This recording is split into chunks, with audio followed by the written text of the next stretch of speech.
बच्चों आज हम करेंगे क्लास 10th का है हाफ ईयरली का पीछे वाला पिछले साल का जो पेपर है उसको अपने क्या करेंगे सोल्व करेंगे। ठीक है, अब क्वेश्चन में फर्स्ट क्वेश्चन उसका है 64 की पावर 1/3 का मान क्या होगा। यानी अपने को ज्ञात करना है 64 की पावर 1/3। ठीक है, अब 64 का गुणनखंड करो कितना होगा 4 × 4 × 4 की पावर 1/3 यानी 4 की पावर 3 × 1/3 3 से 3 तो 4 की पावर कितनी बच गई 1 यानी आंसर कितना आ गया अपना 4। ठीक है, इसी तरह सेकंड क्वेश्चन है बहुपद x की क्यूब -3x की स्क्वायर प्लस 5 की घात होगी। मतलब अपने को अधिकतम घात बतानी है। अब इसमें अधिकतम घात कितनी है 3 यानी अपनी घात कितनी हो जाएगी अधिकतम घात कितनी हो जाएगी यहाँ पे 3 हो जाएगी। ठीक है, उसी तरह थर्ड क्वेश्चन है मूल बिंदु के निर्देशांक क्या होते हैं।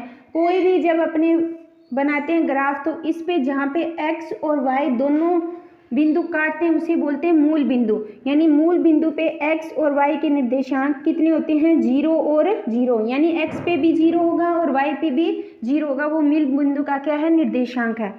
उसके बाद है आगे वाला क्वेश्चन बिंदु 3, 2 का भुज क्या होगा। हमेशा ध्यान रखना जो पहला मान x का होता है और सेकंड मान होता है वो y का होता है।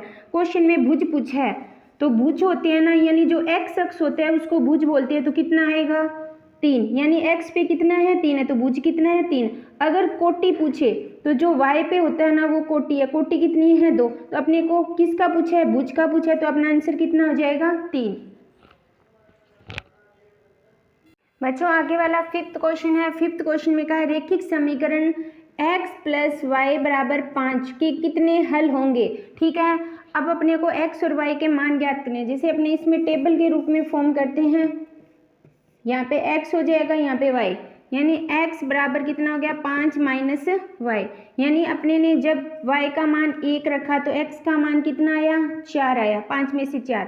ठीक है, इसी तरह जब y का मान अपने 2 रखते हैं तो x का मान कितना आएगा 3, y का मान 3 रखेंगे तो x का मान कितना आएगा 2। मतलब ये सीरीज आगे चलती रहेगी। तो इसमें कहा है कि x + y = 5 होने पर कितने हल संभव होते हैं। तो इसका मतलब है ये कितने हल संभव होंगे 5 तक आना चाहिए।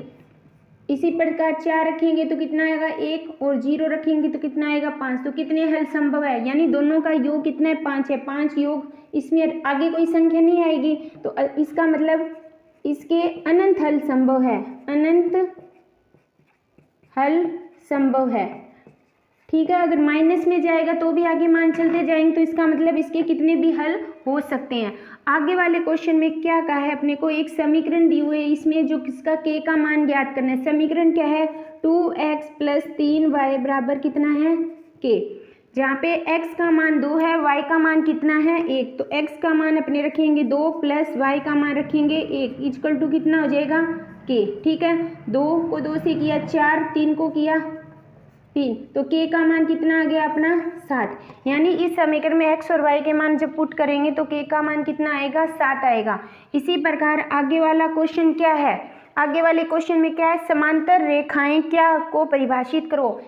इसकी डेफिनेशन होगी एक ही तल पर स्थित, एक ही तल पर स्थित, एक ही तल पर स्थित दो सरल रेखाएं, दो सरल रेखाएं जो एक दूसरे को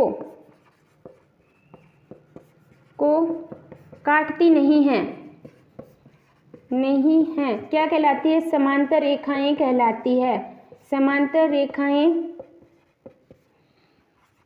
कहलाती हैं। ठीक है, ये अपने 7 क्वेश्चन यहाँ पे कंप्लीट हो गए। इसी तरह किसी में लंब रेखाएं पूछ सकते हैं, रेखा पूछ सकते हैं, रेखा इसी हिसाब से क्वेश्चन इसमें चेंज हो सकता है।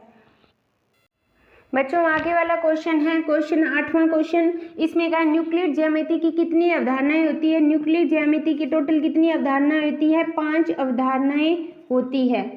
ठीक है, कितनी अवधारणा होती है 5। आगे वाला कहता है पूरक कोणों को परिभाषित करो। वह दो कोण जिनका योग 90 डिग्री हो क्या कहलाते हैं, वो पूरक कोण कहलाते हैं, कोण कहलाते हैं।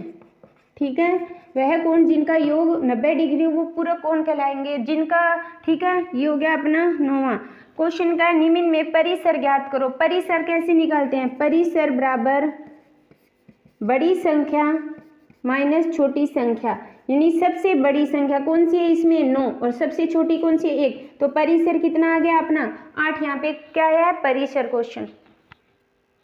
बच्चों आगे वाला क्वेश्चन है 11th क्वेश्चन। क्वेश्चन में क्या कहा है? इसका जो अपने को संख्या दी है 1/2 + √3 हरों का परिमीकरण करते हैं। हरों का परिमीकरण, ऊपर वाला अंश होता है नीचे वाला हर। जब परिमीकरण करते हैं तो नीचे वाली संख्या होती है उसके उल्टे निशान से ऊपर नीचे क्या करते हैं? मल्टीप्लाई करते हैं, ठीक है। एक को इससे किया, सेम संख्या अपनी यहाँ पे आ गई, ठीक है। इसमें एक बार प्लस में एक बार माइनस में, कौन सी होगी? सरसमीका। a² माइनस b का क्या होता है? एक बार प्लस में और एक बार माइनस में, ठीक है। तो ये एक बार प्लस में एक बार माइनस में, यानी a² माइनस √3 की स्क्वायर, ठीक है।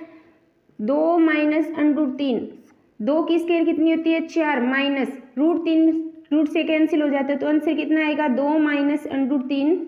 ये अपना क्या है? आंसर है। इसमें 4 में से एक गया, एक बचा, एक के नीचे कोई वैल्यू नहीं होती, ठीक है। इसी तरह आगे वाला क्वेश्चन है 12वां। इसको सरल करना है। वही सेम, अगर इसमें सर्वसमीकरण लगाएं तो एक बार प्लस में एक बार माइनस में, मतलब √5 प्लस √3, ठीक है। 5 माइनस √ अगर किसी को सर्वसमीकरण याद नहीं है तो अपने डायरेक्ट गुणा, पहले इसको इस पूरी संख्या से फिर इसको, मतलब √5 को गुना करेंगे √5 माइनस √3, फिर प्लस √3 को गुना करेंगे √5 माइनस √3।